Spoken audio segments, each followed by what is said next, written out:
Many people, for example, didn't know that the Beatles were English. Yeah. And I have Japanese friends who have a thick Japanese accent when they speak English, but when they're doing karaoke, they don't sound Japanese at all. They sound American. But once they switch back to just normal conversation, the whole accent comes back again. Why is that? I think it's because people don't always listen to enough music. And what happens is I think they distinguish music from actually thinking of it as language.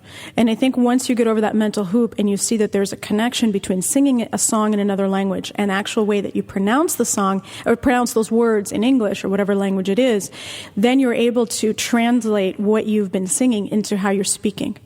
What about watching television, all the things your parents told you not to do? I've heard that telenovelas are a great way to learn language. What do you think about soap operas and things like that?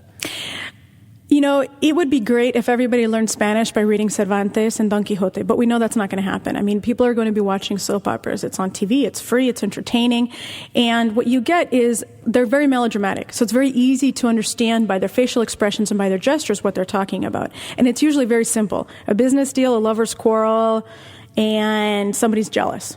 They're usually about 3 themes that translate into all different parts of the world.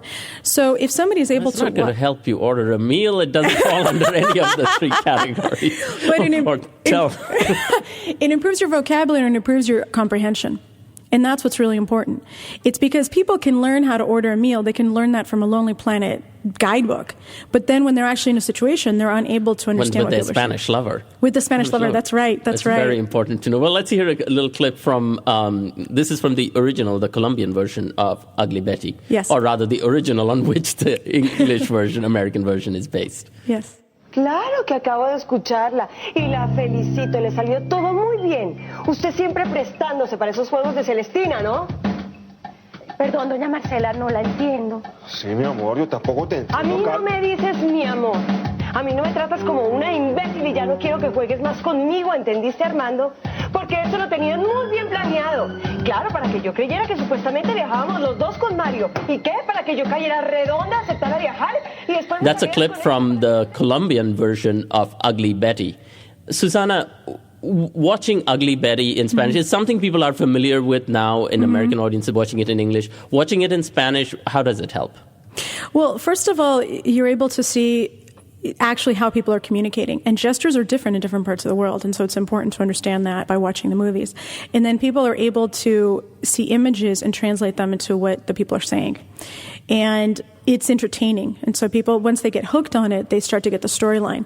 And I know it sounds kind of funny, but, you know, I had friends who, in Bosnia during the war, when they had TV access, they would watch soap operas in Spanish and Portuguese or whatever, and then they were surprisingly able to speak Spanish and Portuguese because they had been watching it so much, and then they learned a little bit of grammar on their own. They were able to put their grammar lessons to work as they were watching because they started to see, oh, that's how you say you're an idiot. Or that's how you say you robbed this from me. So they learn the indicative tense, the past tense, and all these different verb tenses.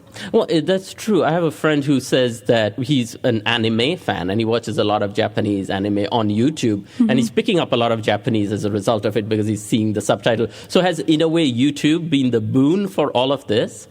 I think it's great. I think it's great on YouTube because in YouTube you can also look for subtitles in different languages. So if you happen to be in a part of the world like in France and in Italy, they dub everything that's on TV.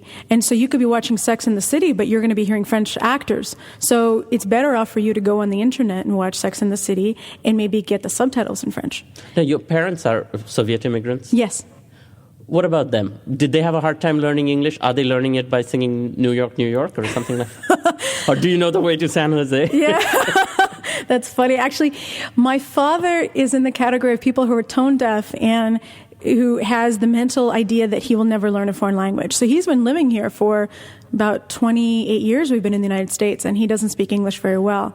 My mother is able to, she speaks very good English, and she's deaf in one ear, actually. But she likes music. But the thing is, in the Soviet Union, they were learning English in a bubble because they didn't actually have an opportunity to hear native speakers and to be able to watch movies from the United States or from England. So my parents came here already in their 40s. So at that age, it was more difficult to learn the language. But my mom definitely has been learning through music and TV. Well, thank you. Thank you for coming in, Susanna. Thank you.